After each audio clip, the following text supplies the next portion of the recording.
Hello, and welcome back to Tech Tonight for a new semester. Coming up tonight, Insight Magazine votes Virginia Tech a diversity champion. And gun charges are dismissed against a Virginia Tech student. Find out the details next.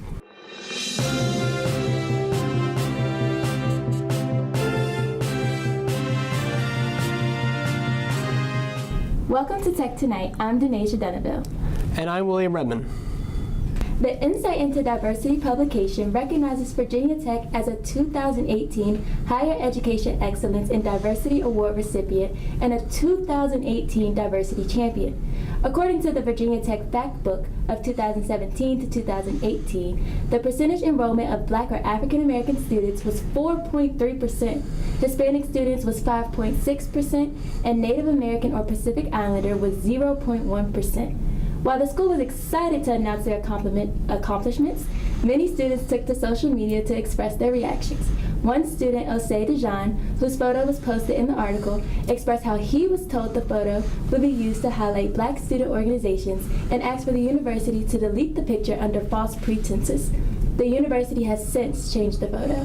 After facing trial in a Montgomery County court, former Virginia Tech student Youngsun Zhao was dropped of charges relating to illegally possessing an assault weapon. While he bought the gun legally, the prosecution argued he had a 30-round magazine and fired it at a shooting range. Since he is not a U.S. citizen, the legal limit is 20. The judge ruled to dismiss the case, claiming that there was not enough evidence to convict. He is now filing a lawsuit against Virginia Tech, as well as police. Virginia Tech is offering a new biomedical engineering degree. The new undergraduate degree got approved by the State Council of Higher Education for Virginia on September 18th. The degree will be offered through the Department of Biomedical Engineering and Mechanics within the College of Engineering. According to the Department of Biomedical Engineering and Mechanics, the degree will allow students to focus on tech transfer, engineering fundamentals, and emerging healthcare problems. This is the fourth program of its kind in the state of Virginia. The first biomedical engineers to receive the new degree from Virginia Tech will graduate in 2022. Another science achievement for Virginia Tech, graduate student Wei Wei Shai named as a 2018 Collegiate Inventors competition finalist. Along with Shai are her two advisors, Virginia Tech professors Dr. Jonathan Barreco and Mr. Brooke Kennedy. The title for the project is Fresh Free Fog. The team has created a fog harp that allows for fog harvesting to provide an alternative, low-cost source of fresh water. The competition is hosted by the National Inventors Hall of Fame and allows students to receive feedback from a panel of experts, network with innovation leaders, and compete for monetary prizes. This year, the competition wants people to vote for their favorite finalist team, and the winner will receive $1,500. The voting process begins on November 14th, and the competition will be held on November 16th. Stay tuned for more information regarding entertainment at Virginia Tech. Coming up, we will have Maddie Dempsey and Lexi Clatterbach sharing important details that you do not want to miss.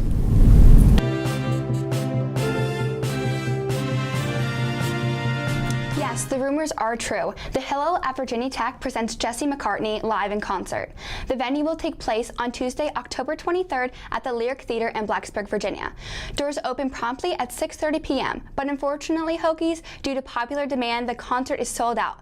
Tickets were sold to students for only $10 and $18 for the general public. Be sure to get there early because, as we all know, parking is surely limited at Virginia Tech. On Wednesday, September 26th, yet another fall event took place, encouraging students to expand their education. The Global Fall Education Fair is an opportunity for students to contemplate studying abroad during their time at Virginia Tech. Each program had their own table, and programs included the Communication Department's 2-week class in Switzerland, semester programs like Sustaining Human Societies and the Environment in New Zealand, and even a program in India. Usually the fair is held on the drill field, but thunderstorm warnings caused the university to move the event to War Memorial Hall. Back to you, Denasia and William. Thank you, Maddie and Lexi, for that report. So, William, have you had the opportunity to participate in a study abroad program? Yeah, last summer actually I studied abroad in Europe. I went to various countries and studied sustainability efforts. Study abroads are a lot of fun and very insightful. Nice. I need to go on one soon. Well, that's all the time we have for this episode of Tech Tonight. Stay tuned for Tech Total Access.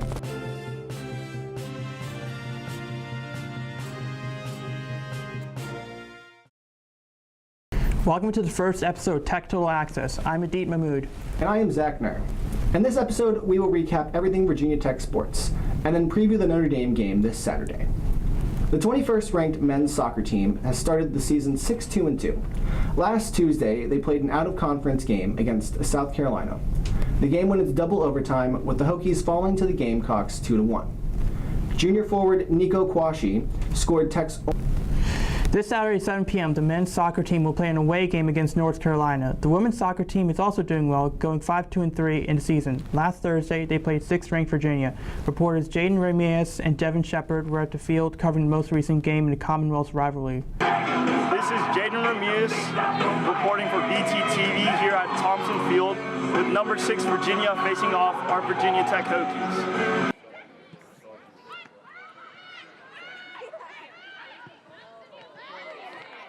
Good save.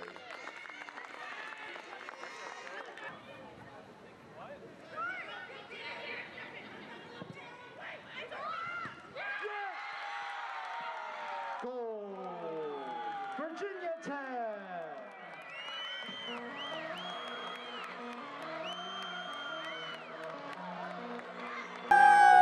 I'm Jaden Ramirez reporting for BTTV. I'm here with the Hokies up 1-0 against number 6 Virginia. I have a question for you.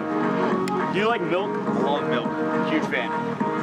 Well, what do you think about this milk costume? It's a pretty good get up. If I didn't have Halloween plans, I think that would be already what I'm looking to do. Would you like to wear this milk costume? I don't know, you look pretty good, and I don't know if I can pull it off so well.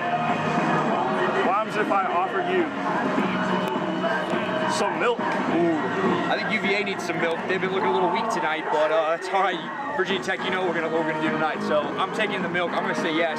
Hokies by 1,000,000. Hokies.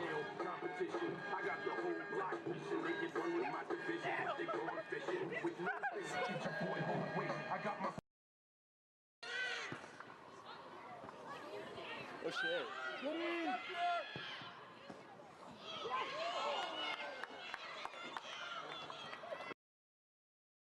This is Tech Total Access, and I'm Devin Shepard, signing off.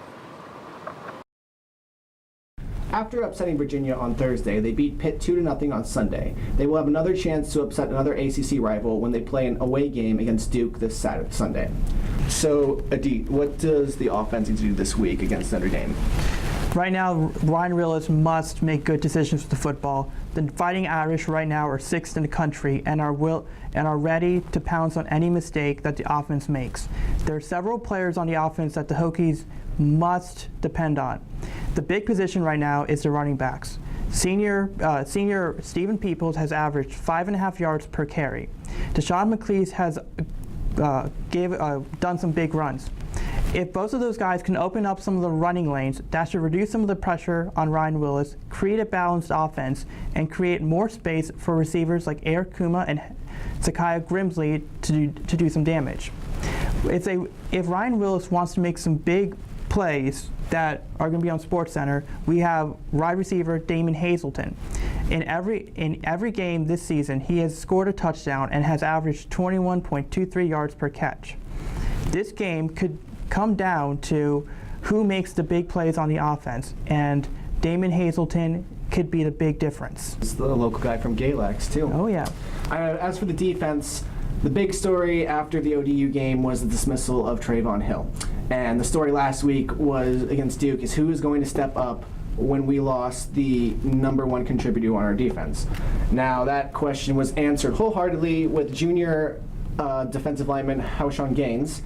He tallied 2.5 sacks and had half a sack with Ricky Walker, our senior defensive lineman. So along with those two, the linebackers and defensive line need to get pressure on Notre Dame's Ian Book.